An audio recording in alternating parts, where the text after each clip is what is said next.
If you've ever sent a message and then immediately reread it 5 times, wondering if it came across wrong, this video is about you. Not in a clinical way, not in a you have a problem way, in a there's something underneath that behavior that most people never actually name way. Because overthinking isn't just a habit, it's not just anxiety, and it's definitely not a personality flaw that some people were born with and others weren't. It's a pattern, and patterns always have an origin. Let's start with what overthinking actually looks like in real life, because it's not always what people picture. It's not always someone sitting in a dark room spiraling. Sometimes it's replaying a conversation from 3 days ago while you're in the shower. Sometimes it's taking 45 minutes to draft a 2-sentence email. Sometimes it's saying yes to something, and then spending the next 2 hours mentally rehearsing how you're going to get out of it. It shows up in small moments, quiet moments, the kind that don't look dramatic from the outside. And here's the thing. Most people who overthink don't even recognize it as overthinking in the moment. It feels like being thorough. It feels like being responsible. It feels like caring about getting things right, which is exactly why it's so easy to live inside it for years without questioning it. So what's actually happening psychologically when someone overthinks? On the surface, it looks like too much thinking, but underneath, it's almost always about one thing: safety. The mind is trying to prepare. It's running every possible scenario, every possible outcome, every possible way something could go wrong, not because the person enjoys it, but because at some point in their life, being caught off guard felt dangerous. That's the part most people skip over. Overthinking is not a thinking problem. It's a safety response that got wired in somewhere early, maybe in an environment where mistakes were punished. Maybe in a household where you had to read the room constantly just to know what kind of mood you were walking into. Maybe in a relationship, a friendship, a family dynamic, where saying the wrong thing had real consequences. The brain learned, if I think ahead far enough, I can prevent pain. And once the brain learns something that protective, it doesn't easily unlearn it. This is where it starts to get layered. Because here's what most people don't talk about. Overthinking is also a form of control, and that's not a criticism. It's just accurate. When someone has experienced situations that felt unpredictable or unsafe, the mind starts reaching for anything it can control, and thought is one of the few things that feels fully controllable.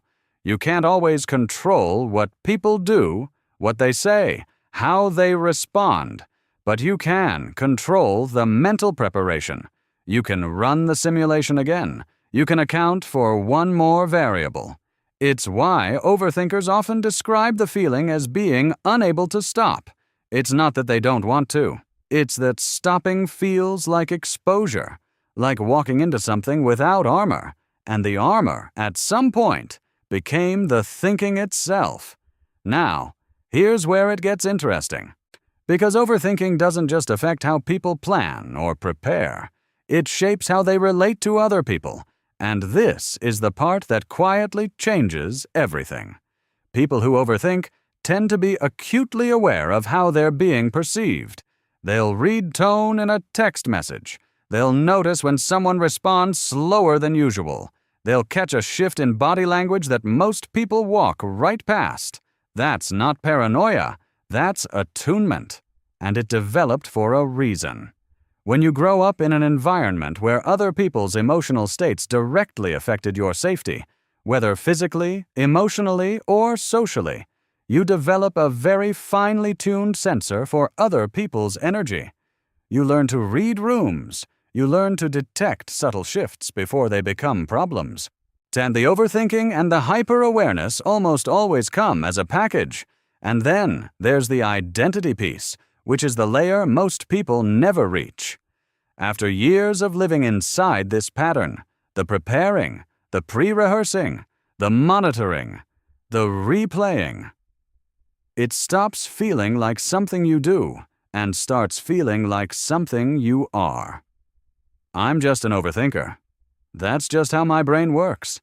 I've always been like this, and once something becomes identity, it becomes almost invisible. You stop questioning it. You stop wondering where it came from. It just feels like the truth of who you are, but it was never who you were. It was what you learned. It was what made sense in a specific context, at a specific time, when your nervous system needed a strategy.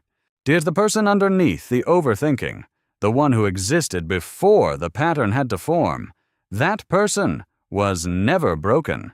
They were adapting. And this is the part that quietly reframes the whole thing. Overthinkers are not weak. They're not fragile. They're not too sensitive or too much. They're people who built a very sophisticated internal monitoring system and then kept running it long after the original threat was gone. The exhaustion that overthinkers describe isn't intellectual. It's not too many thoughts. It's the toll of being perpetually on alert. The system is always running, even when nothing is wrong, even when the moment is genuinely safe. The mind hasn't received the signal that it's okay to put the armor down, not because it can't, but because no one ever told it, clearly and consistently enough, that it was safe to. So what does all of this actually mean? It means that every time someone overthinks a message they sent, or lies awake mentally replaying a conversation, or spends 20 minutes crafting a response they could write in 30 seconds, they're not being irrational. They're doing something that once protected them. The pattern made sense. It served a purpose. It kept something at bay.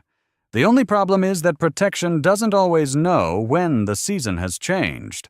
Once you see this pattern, really see it, not just intellectually, but in the felt sense of recognizing your own experience in it, something shifts. Not dramatically, not overnight, but quietly. You start to notice the moment the system kicks in.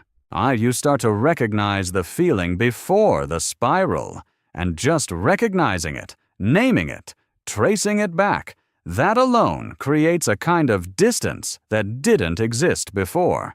You can see the behavior without being consumed by it, and that's not a small thing. That's actually the beginning of everything, because it was never random. It was never just how you are. It was a pattern, and patterns, once they're visible, can never fully disappear back into the background again. If this explains something about yourself that you've never had the words for, there's more to uncover. Psychology Street goes deeper every week.